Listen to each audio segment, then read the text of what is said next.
Hello everyone. नमस्कार। आज gender inequality in schools के पार्ट 2 को आज हम लोग यहाँ पर समझेंगे, जिसमें कि जो कंटेंट है वो है gender inequality and hidden curriculum.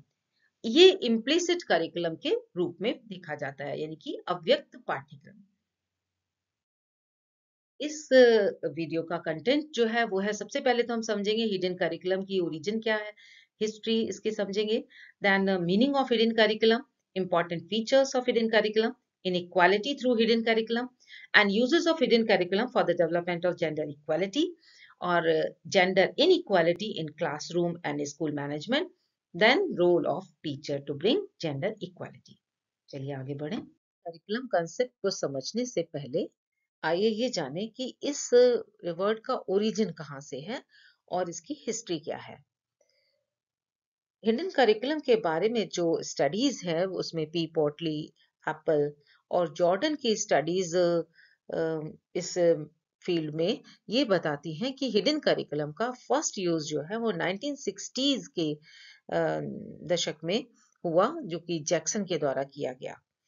इसके अलावा बैरो ने हिडन करिकुलम को ये पाया कि ये तो प्लेटो के टाइम से ही व्याप्त है, कुछ डिफरेंट फॉर्म में है लेकिन प्लेटो के टाइम से है।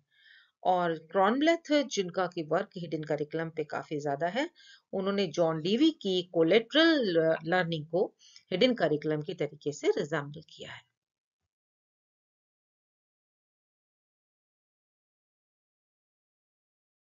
पी पोर्टली ने जब इस बात को प्रेजेंट किया तो उन्होंने जैक्सन की बात को रेफरेंस देते हुए कहा कि हिडन करिकुलम बेसिकली है क्या। ये unnoticed aspect of school life है, जिस पर हमारा ध्यान नहीं जाता है, अननोटिस्ड एस्पेक्ट। और स्कूल की लाइफ में इन्होंने 3 फैक्ट्स बताए हैं स्कूल लाइफ के। सबसे पहली बात, एक सिस्टम ऑफ क्राउड, मतलब भीड़ का सिस्टम, व्यवस्था, प्रेज, प्रशंसा और पावर।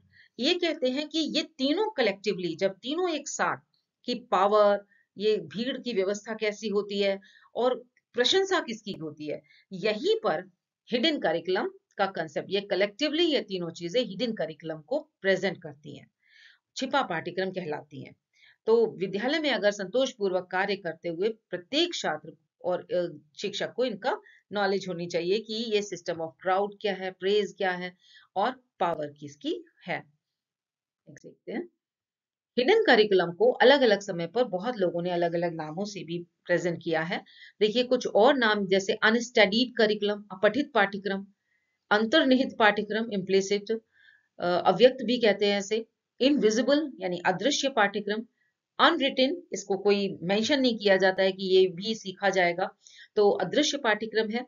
अनरिटन, अलिखित पाठ्यक्रम, कोवर्ट यानी कि अवतरित आवृत पाठ्यक्रम, जिसको कि कवर कर लिया गया है, दिस इज कवर्ड।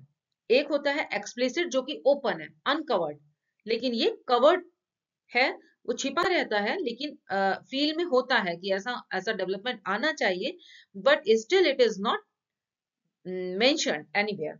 सो ये कोवर्ट है, लेटेंट है, गुप्त है, और साइलेंट है यानी शांत, अव्यक्त है।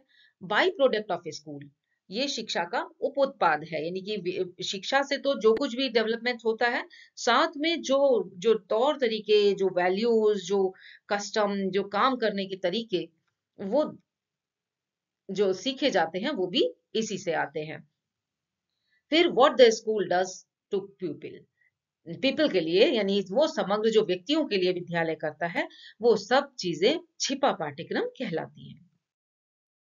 बैरो ने छिपा पाठ्यक्रम को कहा कि ये सत्य है, ये ऐसा नहीं है कि झूठ है, छिपा पाठ्यक्रम नहीं होता है।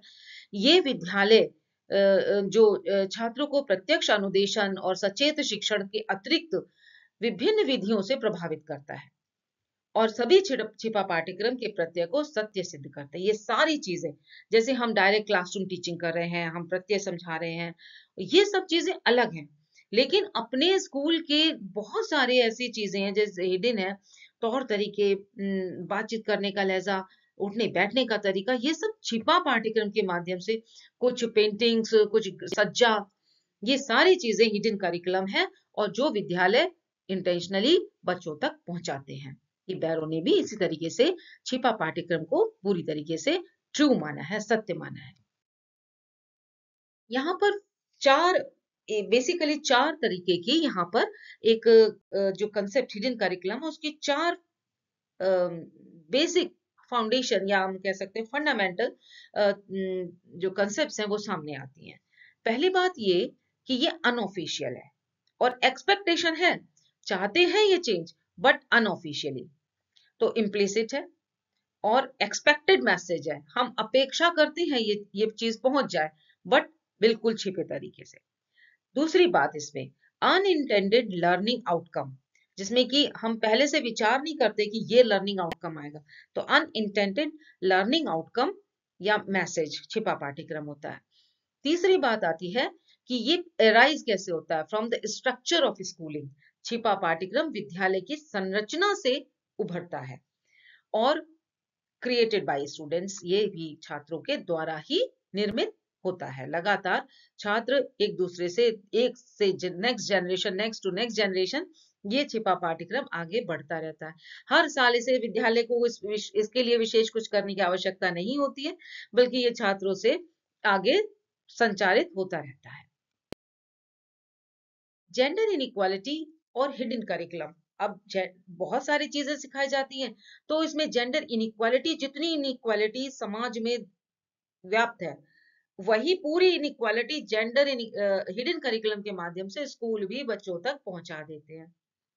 जैसे unofficial expectation of school administration और स्टाफ, ये बिल्कुल दोनों से भिन्न भिन्न अपेक्षाएं रखते हैं।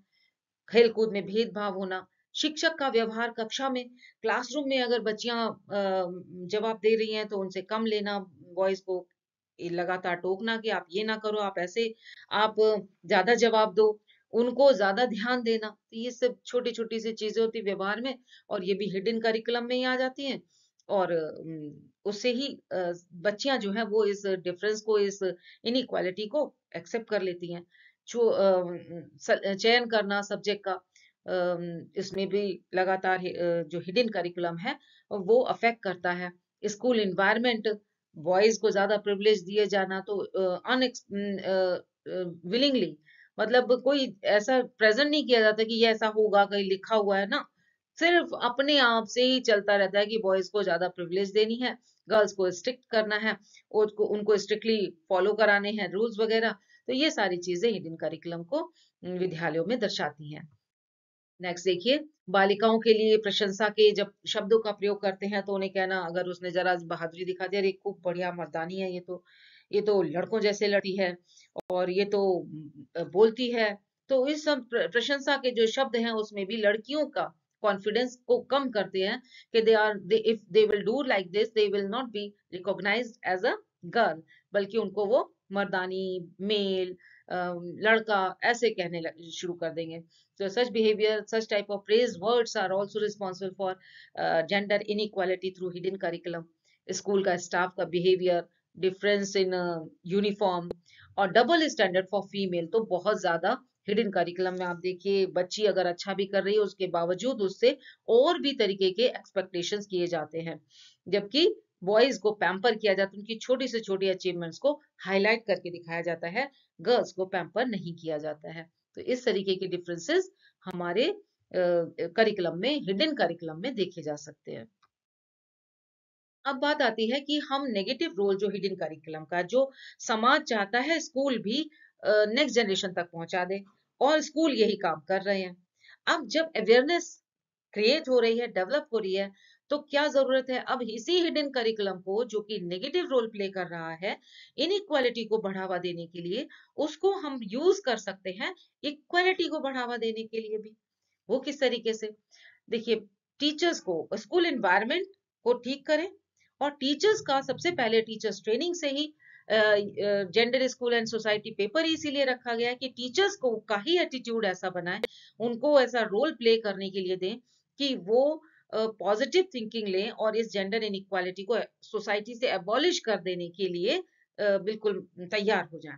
सो इस तरीके से हम हिडन करिकुलम का यूज कर सकते हैं।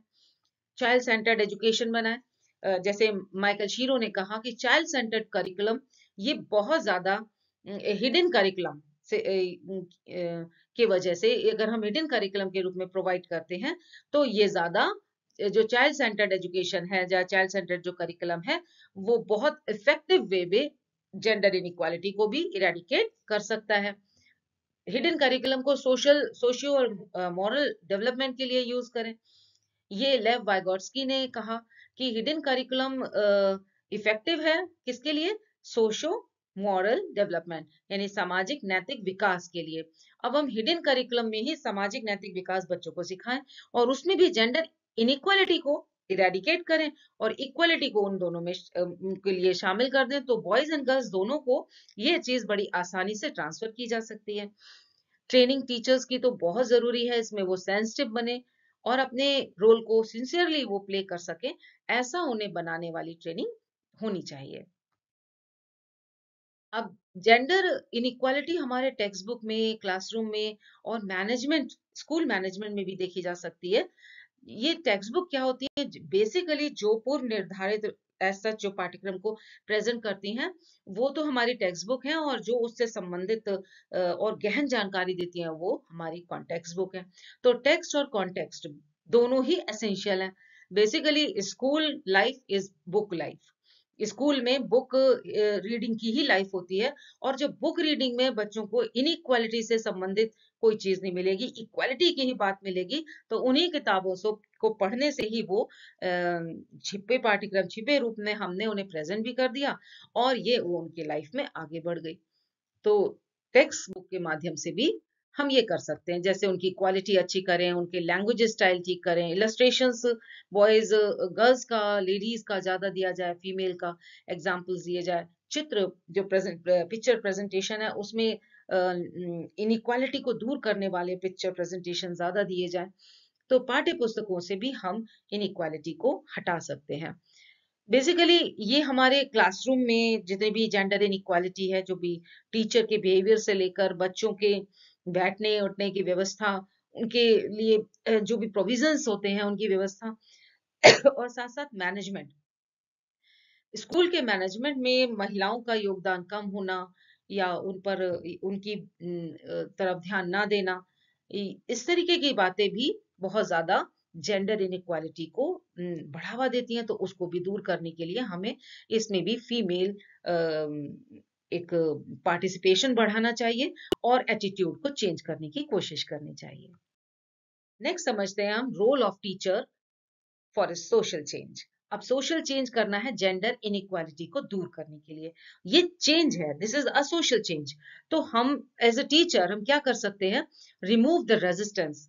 जो समाज में एक नए बदलाव के लिए जो दृढ़ता होती है, रेजिस्टेंस होता है, उसको समाप्त करें, उन्हें समझाएं कि कितना अच्छा हो जाएगा समाज में, दोनों वर्ग बहुत अच्छी तरीके से मजबूत होंगे तो ये समाज बहुत आगे, बहुत जल्दी विकसित देश बन जाएगा।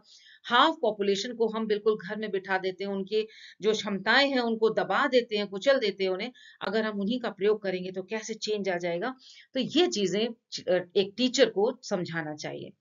दूसरी बात, सबसे पहले टीचर को अडॉप्ट करना चाहिए चेंज। तो बी अ रोल मॉडल, एक रोल मॉडल बनना चाहिए टीचर को सबसे पहले। फिर उसे दूरगामी जो प्रभाव है चेंज के वो समझाने चाहिए, लोगों को बताने चाहिए, पेरेंट टीचर मीट के माध्यम से या बहुत सारे जो स्कूल और समाज को जोड़ने वाले जो प्रोग्राम्स होते हैं, वाद विवाद प्रतियोगिताएं हैं या कल्चरल प्रोग्राम्स हैं, उन सब के माध्यम से उसको ये दूरदृष्टि पहुंचानी चाहिए समाज तक। एक इन्वायरमेंट क्रिएट करना चाहिए खुद से जिसमें कि जो चेंज है वो अपने आप फ्लोरिश होने लगे। चेंज को कंसोलिडेट भी करना चाहिए कि चेंज आ रहा है, लोग कह रहे देखो एक बच्चे को स्वतंत्रता दी, वो उसने ऐसा गलत काम कर लिया और ये किया। तो बहुत सारे अलग अलग इस तरीके के फैक्टर्स को उन्हें हटाते हुए उसे समझाना, कंसोलिडेट करना, सुदृढ़ बनाना चाहिए चेंज को, कि ये बदलाव समाज के लिए, सबके लिए बहुत अच्छा है। एक लीडरशिप के तरीके से आना चाहिए और जो प्रॉब्लम सॉल्विंग है, जो समस्याएं आ रही हैं उनको सॉल्व करने का एक्सपर्टाइज उसको होना चाहिए। This is the role of a teacher to change the society, to bring gender equality, sorry. ये चीज मैंने लिख के समझाई है, जिसमें कि लॉन्ग क्वेश्चन में आपको ये सारी चीजें बहुत डिटेल में विद एग्जांपल समझानी चाहिए।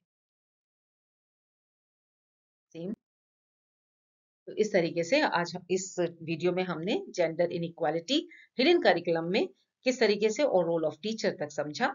आशा है आपको अच्छा लगा होगा, समझ में आया होगा। Thank you for watching. नमस्कार।